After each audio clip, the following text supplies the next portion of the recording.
सीधे आपको लिए चलते हैं सीएम अरविंद केजरीवाल के पास। प्रेस कॉन्फ्रेंस वो कर रहे हैं। राज्य सरकार की योजना है, हम ये अपने क्रेडिट के लिए भी नहीं कर रहे। कोरोना के कार्यकाल में भी हमने कहा था कि दिल्ली के अंदर आम आदमी पार्टी सरकार किसी भी क्रेडिट के लिए काम नहीं कर रही। क्रेडिट सारा उनका, काम सारा हमारा, जिम्मेदारी सारी हमारी। हम इसी प्रिंसिपल पे काम करते हैं। तो आज सुबह मैंने अफसरों के साथ मीटिंग करी और मैंने उनको कहा कि इस योजना का नाम हटा दो। इस योजना का नाम अब इसका कोई नाम नहीं है, ये कोई योजना नहीं है, इसका कोई नाम नहीं है। जैसे पहले केंद्र सरकार से राशन आता था वो दुकानों के जरिए बढ़ता था, अब ये राशन जो है घर घर पहुंचाया जाएगा। हमें कोई नाम के अंदर नहीं पड़ना, कोई क्रेडिट के चक्कर में नहीं पड़ना, कोई मुख्यमंत्री योजना, कोई कुछ नहीं करेंगे। तो मैं समझता हूं कि इस निर्णय के बाद अब केंद्र सरकार का जो भी आपत्तियां थी वो आपत्तियां दूर हो गई होंगी और केंद्र सरकार अब इसको आगे लागू करना हमें अलाउ करेगी। मेरे लिए राशन माफिया को दूर करके गरीबों तक राशन पहुंचाना व्यक्तिगत स्तर के ऊपर मेरे लिए बहुत ज़रूरी है, मेरे लिए बहुत इम्पॉर्टेंट है, अहमियत रखता है।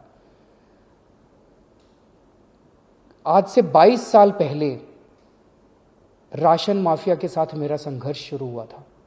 पहले मैं इनकम टैक्स में नौकरी किया करता था,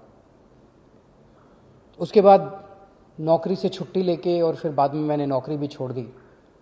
मैंने दिल्ली की गरीब बस्तियों, दिल्ली के गरीबों के साथ मैंने काम करना चालू किया, झुग्गी बस्तियों के अंदर काम करना चालू किया।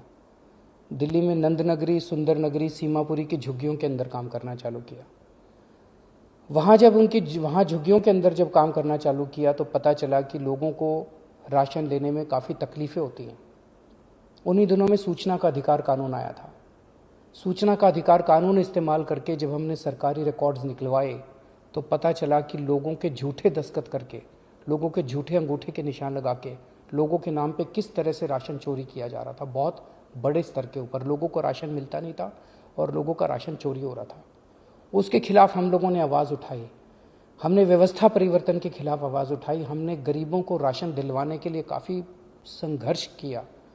हमारे कई कार्यकर्ताओं पे उन दिनों में और गरीब लोगों के ऊपर राशन माफिया ने अटैक भी किया, हमले भी किए, लेकिन नतीजे कुछ खास नहीं निकले। हम व्यवस्था परिवर्तन नहीं कर पाए। किस्मत से, ऊपर वाले की दया से, लोगों के प्यार और मोहब्बत से कभी हमने सोचा नहीं था, लेकिन ऐसा हुआ कि दिल्ली में हमारी सरकार बन गई और अब हमारे पास निर्णय लेने का अधिकार आ गया। तो पिछले 3-4 साल से मैं व्यक्तिगत इस पूरे स्कीम के ऊपर लगा हुआ हूं कि किस तरह से राशन गरीबों तक, साफ सुथरा राशन, अच्छा राशन ईमानदारी से पहुंचे। और तब हमने इस योजना को, घर घर राशन पहुंचाने की योजना को 3-4 साल पहले शुरू किया था। पिछले 3-4 साल में काफ़ी तकलीफ़ें आई, काफ़ी अड़चनें आई। ये बहुत ही क्रांतिकारी योजना है। जाहिर तौर पे जो माफिया है वो बहुत स्ट्रांग माफिया है, वो बहुत ताकतवर माफिया है, उसके बड़े लिंक्स हैं, चारों तरफ उसके नेटवर्क है, वो इतनी आसानी से करने नहीं देगा। पिछले 3-4 साल से मैं मशक्कत कर रहा हूँ इस माफिया से लड़ने की, मैं पूरी कोशिश कर रहा हूँ इस योजना को लागू कराने की।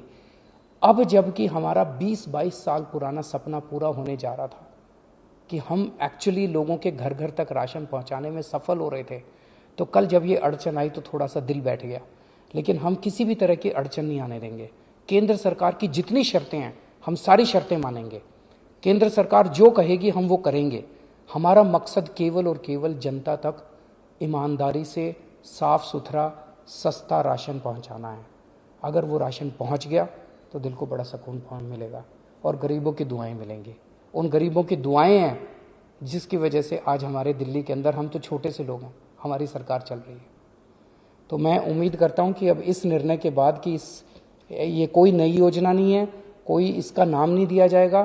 परसों हम कैबिनेट मीटिंग रख रहे हैं, कैबिनेट के अंदर इस पे निर्णय लेके कैबिनेट का प्रस्ताव हम केंद्र सरकार को भेज देंगे। मैं उम्मीद करता हूं अब इसमें हमें केंद्र सरकार का पूरा सहयोग मिलेगा। नमस्कार।